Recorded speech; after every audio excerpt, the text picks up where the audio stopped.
തങ്ങളെക്കാൾ പ്രായം കുറഞ്ഞവരെ കല്യാണം കഴിച്ച നടിമാർ ആരെല്ലാമാണെന്ന് ഈ വീഡിയോയിലൂടെ നമുക്ക് നോക്കാം. നയൻതാര ലേഡി സൂപ്പർ സ്റ്റാർ എന്നറിയപ്പെടുന്ന താരമാണ് നയൻതാര. ചെറിയ വേഷങ്ങളിലൂടെ മലയാള സിനിമയിൽ അരങ്ങേറിയ താരം പിന്നീട് തമിഴിലും തെലുങ്കിലും അഭിനയിച്ച് ഒരു മുൻനിര നായികയായി വളർന്നു വരികയായിരുന്നു. ഇതിനിടയിൽ പല നടന്മാരുടെ പേരുകൾക്കൊപ്പം നയൻതാരയുടെ പേരും ഉയർന്നു വന്നിരുന്നു. ഇതിൽ താരം പരസ്യമായി വെളിപ്പെടുത്തിയ പ്രണയങ്ങളും ഉണ്ടായിരുന്നു.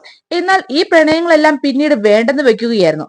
തുടർന്നാണ് നയൻതാര സംവിധായകൻ വിഘ്നേഷ് ശിവനുമായി പ്രണയത്തിലാവുകയും പിന്നീട് വിവാഹം കഴിക്കുന്നത്. നയൻതാരയേക്കാൾ 2 വയസ്സിന് ഇളയതാണ് വിഘ്നേഷ് ശിവൻ. മീര വാസുദേവ് സിനിമയിലും സീരിയലിലും ഒരുപോലെ തിളങ്ങിയ താരമാണ് മീര വാസുദേവ്. മോഹൻലാലിന്റെ നായികയായി എത്തിയ താരം കുടുംബവിളക്ക് എന്ന സീരിയലിലൂടെ മിനിസ്ക്രീൻ പ്രേക്ഷകരുടെ ഇഷ്ടതാരമായി മാറുകയായിരുന്നു. കുടുംബവിളക്ക് പരമ്പരയുടെ തന്നെ ഛായാഗ്രഹനായ വിപിനാണ് മീരയുടെ ഭർത്താവ്. വിപിനുമായിട്ട് മീരയുടെ 3ാം വിവാഹമായിരുന്നു. 2005 വിശാൽ അഗർവാളിനെ വിവാഹം കഴിച്ച നടി 2015 വിവാഹമോചനം നേടി. പിന്നീട് നടൻ ജോൺ ഗോക്കനെ വിവാഹം കഴിച്ചെങ്കിലും അധികം നാൾ ആ വിവാഹബന്ധം നീണ്ടുപോയില്ല. തുടർന്നാണ് വിപിനെ വിവാഹം കഴിക്കുന്നത്.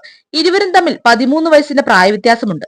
ഐശ്വര്യ രജനീകാന്തിന്റെ മകൾ ഐശ്വര്യ രജനീകാന്തിനെ മലയാളികൾക്ക് പ്രത്യേകം പരിചയപ്പെടുത്തേണ്ട ആവശ്യമില്ല. സംവിധായികയായി തിളങ്ങിയ താരം കൂടിയാണ് ഐശ്വര്യ. തമിഴ് മുൻനിര നായകൻ ധനുഷിനെയാണ് ഐശ്വര്യ വിവാഹം കഴിച്ചത്. ധനുഷിനേക്കാൾ 2 വയസ്സിന് മൂത്തയാളാണ് ഐശ്വര്യ.